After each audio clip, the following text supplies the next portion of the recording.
Uy, ano to? Ayos to ah. Sotanghon ba to? Daming sahog ah. Mukhang masarap ah. Masarap nga kaya. Matikman nga to, no?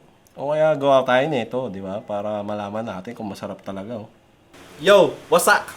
Wasak na naman tayo, Boldigo. Wasak na naman. Another wasak episode na naman. Another wasak recipe na naman, di ba? So, andito na naman tayo. Gagawa na naman tayo ng wasak recipe. Ito, para sa mga nagtitipid to ha. Payo ko sa inyo sa mga nagtitipid. Murang-mura lang to. Mapapamura ka talaga sa sobrang mapapata.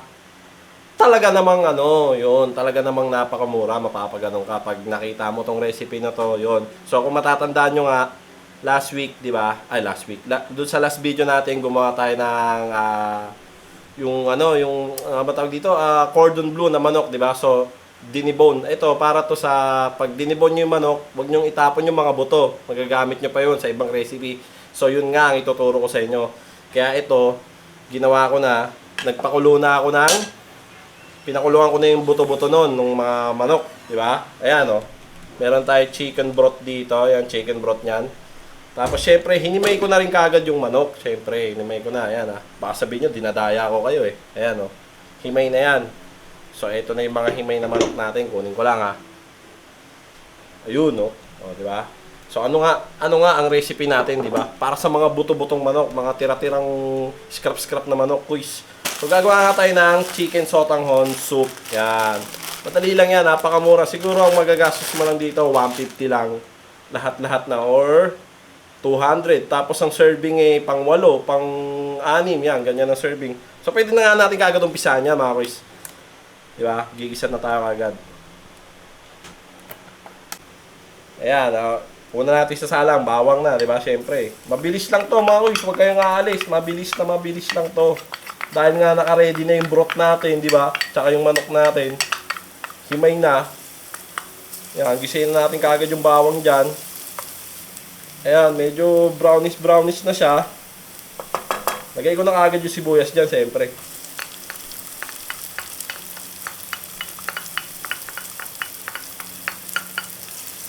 Yan, mga boys. So, mga boys, para magkalasa yung manok natin, syempre, di ba? Igigisa din natin yan. Ayan, oh. Diba? Siyempre, wala nang lasa yan, eh. Nandun na yung lasa niyan sa sabaw, eh, di ba? Doon sa broth natin, eh. Nandun na yan, eh. Kaya, gisa natin ngayon yan, mga boys.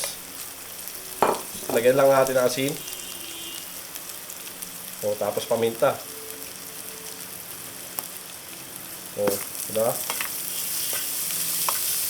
Gisa natin ngayon dyan.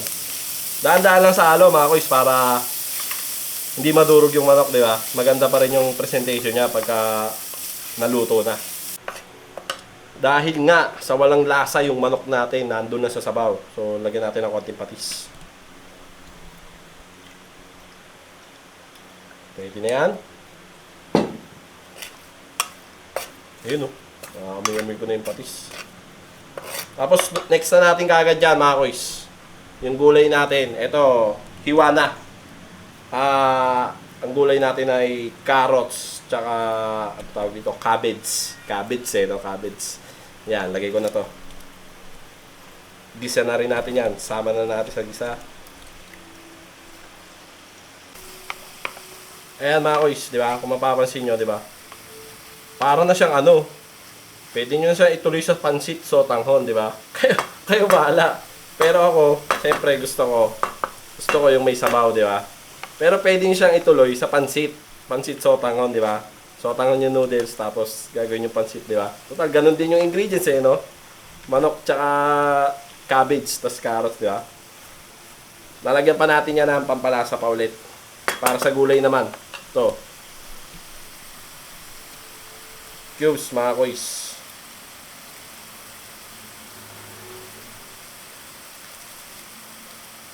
Yan, luyin nyo lang hanggang sa matunaw yung cubes. Ayan, tapos na tayo mag-isa, di ba? So, set aside muna natin yan. Yan. Pwede na natin ngayon lutuin yung sotanghon natin, mga koys, di ba? Yan. Lagyan na natin kaagad yan. Mga koys, paalala lang. Huwag yung dudurugin yung sotanghon. Magagalit yung mga inchik na kamag-anak natin dyan pag dinurog nyo yan, di ba? Lagay nyo ng buo. Di ba?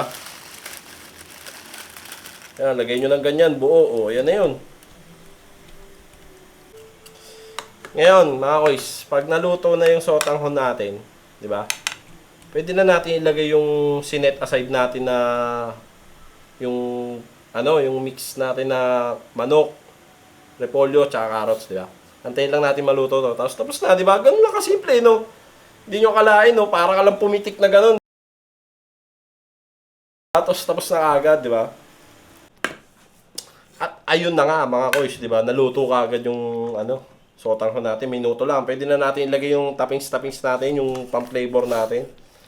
Halo na natin sa kanya. Yun, no? Ayan, mga koys, di ba? Ihalo nyo lang yung sahog natin doon sa sotanghon, di ba? Ayan na yun. Tapos na, mga koys. Ganun lang kadali, di ba? O, tapos timplahan nyo na lang ng patis, asin, paminta, di ba? Tapos na yun, yun na yun. Meron na tayong chicken sotanghon soup, di ba? Yun lang, ganun lang kadali, no? Siyempre, mga koys, di ba? Tikiman yan, di ba? Titikman natin ngayon kung masarap talaga. Pero, bago ang tikiman, yan. Shoutout muna, o. Bago ang shoutout, huwag nyo kalimutan mag-like. Tapos, follow nyo na rin yung page ko. Tapos, subscribe na rin kayo sa YouTube channel natin. Nandiyan yung link sa taas.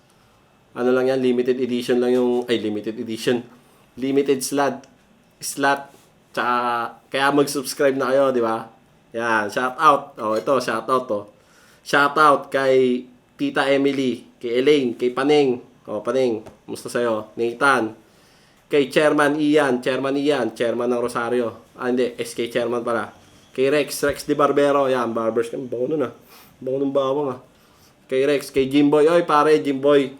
Kay Julius, yan. Kay Tita Yu, yan. Kay Nico Caratero, kay Jerome, kay Angel.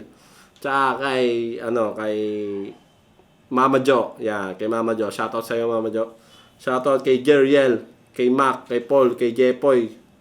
Yan. Shoutout sa inyo. Maraming salamat. Maraming salamat sa lahat ng sumusuporta sa video. Video na to, yan. Shoutout sa inyo. Tara, kain tayo.